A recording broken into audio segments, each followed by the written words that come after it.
मुझे बड़ी प्रसन्नता है कि आज की खबर कि रीलॉन्चिंग हो रही है सैटेलाइट पर।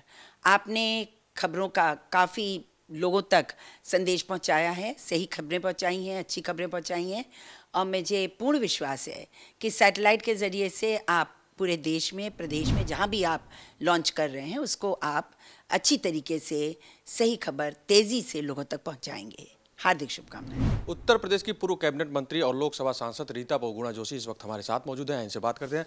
मैडम, मोदी गवर्नमेंट के 8 साल हो गए हैं। जो विकास की एक बयार की बात चली थी, रोड मैप तैयार हुआ था, क्या लग रहा है कितना विकास अभी तक हुआ है?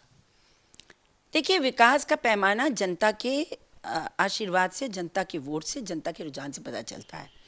आज पूरे देश में जहां जो भी सर्वे कर रही है एजेंसी, वो देख रही है कि 60% के ऊपर विश्वास लोगों का आदरणीय नरेंद्र मोदी जी के नेतृत्व में है।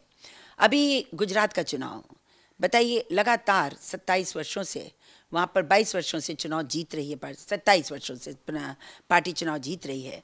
और इतने कठिन समय में भी, जबकि कोरोना हुआ, इतना लोगों ने उन पर प्रहार किया, तब भी गुजरात में देखिए 160 के ऊपर सीटें लाकर उन्होंने निश्चित कर दिया कि उनकी लोकप्रियता बरकरार है। गुजरात मॉडल आज भी लोगों के लिए मॉडल बना हुआ है और अब तो भारत मॉडल बन रहा है पूरे विश्व के लिए।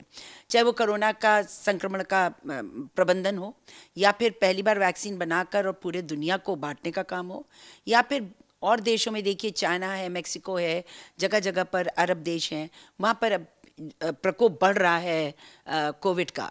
लेकिन भारत अपनी तेज़ी से तैयारी में, और क्योंकि वैक्सीन लग चुकी है इसलिए हम लोग काफ़ी सुरक्षित समझे जा रहे हैं। फिर भी सरकार कितना प्रचार उसने 3 दिन से शुरू किया है लोगों को जागरूक करने का।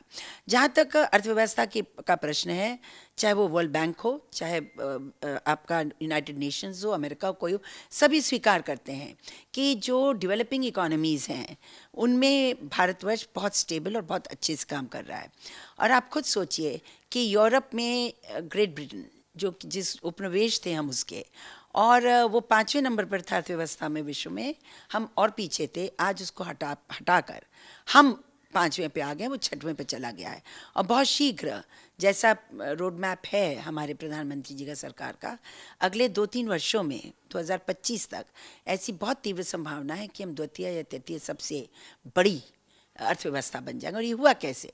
क्योंकि प्रधानमंत्री जी ने पैसा बांटने में नहीं, उन्होंने इंफ्रास्ट्रक्चर को खड़ा करने में और तत्कालिक लाभ के बजाय एक दीर्घकालीन व्यवस्था जिसके माध्यम से रोजगार सृजन होता जाए, होता रहे, उसकी व्यवस्था की। उसी का परिणाम है कि आज हमारे बैंक पहले से बहुत ज़्यादा मजबूत हैं। आज लोन चल रहा है, आज स्टार्टअप्स अच्छे चल रहे हैं। आज आपने देखा यूनिकॉर्न, अभी 110 के ऊपर यूनिकॉर्न भारतवर्ष में। और यूनिकॉर्न मतलब जो 7,000 करोड़ से बड़ी की कंपनी है, जिन्होंने स्टार्टअप से शुरू किया। तो इन 8 वर्षों में अर्थव्यवस्था को झटके लगे और लगते जा रहे हैं, लेकिन उसके बावजूद हम स्थिर हैं। ये बहुत बड़ी उपलब्धि निर्मला सीतारमण जी की और हमारे प्रधानमंत्री जी की है। इसके अलावा आपने देखा कि गरीब कल्याण योजनाएं इतनी ज़बरदस्त हुई हैं कि आज 80 करोड़ लोगों को खाद्यान्न, मुफ्त खाद्यान्न मिल रहा है। और मैं बधाई दूंगी योगी आदित्यनाथ जी की सरकार को भी कि अगर 5 किलो केंद्र सरकार प्रति व्यक्ति दे रही है तो 5 प्रदेश सरकार भी दे रही है। तो आप खुद सोचिए, अगर 5 प्राणियों का परिवार है और उसको 50 किलो अनाज मिल रहा है, तो भुखमरी तो छोड़ दीजिए, घर में खुशहाली है। और इसके अलावा जो आवास बांटे गए हैं और जो आवास की संख्या बढ़ती चली जा रही है, जो अब उज्ज्वला बांटा गया है, जो जो बिजली का इंतज़ाम हुआ है सौभाग्य योजना में, और जो आयुष्मान भारत के अंतर्गत 10 करोड़ लोगों को आयुष्मान भारत कार्ड्स दिए गए हैं, उनको इलाज हो रहा है। तो इन सब बातों को अगर आप मद्देनज़र लीजिए तो मैं ये सोचती हूँ कि जनता ये देख रही कि एक ऐसी सरकार है जो काम करना चाहती है। कानूनों में भी बदलाव, ईज़ ऑफ डूइंग बिजनेस, कि लोग निवेश करें भारत में। बड़ी संख्या में लोग निवेश कर रहे हैं। जो बेकार पुराने कानून हैं, जो रिस्ट्रिक्टिव लेजिस्लेशंस हैं, जो कहीं ना कहीं रोड़ा बनते हैं कि बड़ी कंपनियां भारत नहीं आती, कि भाई इनके यहाँ तो बहुत कानून है, उसी में उलझ के रह जाएंगे। तो आप देख लीजिए कि 1450 कानून छोटे और ऐसे ऑब्सोलीट जो अंग्रेज़ों के ज़माने से अब तक थे, वो सब रद्द कर दिए गए। और उत्तर प्रदेश सरकार भी इस मामले में बहुत अच्छी, उसने भी 1100 से ज़्यादा ऐसे कानून जो बाधक बनते थे हमारे विकास में, हमारे ग्रोथ में, उनको उन्होंने भी समाप्त किया है। तो हर तरह से, चाहे लेजिस्लेटिव आपके चेंजेस हो रहे हों, चाहे गरीबों के कल्याण की बात हो, चाहे बिजली उत्पादन की बात हो, चाहे आपने देखा कि हमारे किसानों के लिए आपका प्रधानमंत्री जो है किसान सम्मान योजना हो, अथवा जो यूरिया का और ये अन्य चीज़ों को लोगों तक उपलब्ध कराने की बात हो, तो हर तरह से और चाहे वो एमएसपी की बात हो, मिनिमम सपोर्ट प्राइस की अनाज की, हर तरफ, और मोटे अनाज को जिस तरह से बढ़ावा दिया जा रहा है, और G20 की अध्यक्षता मिल जाना पहली बार, और ऐसे वक्त पर कि पूरा देश ही कह, विश्व कह रहा है।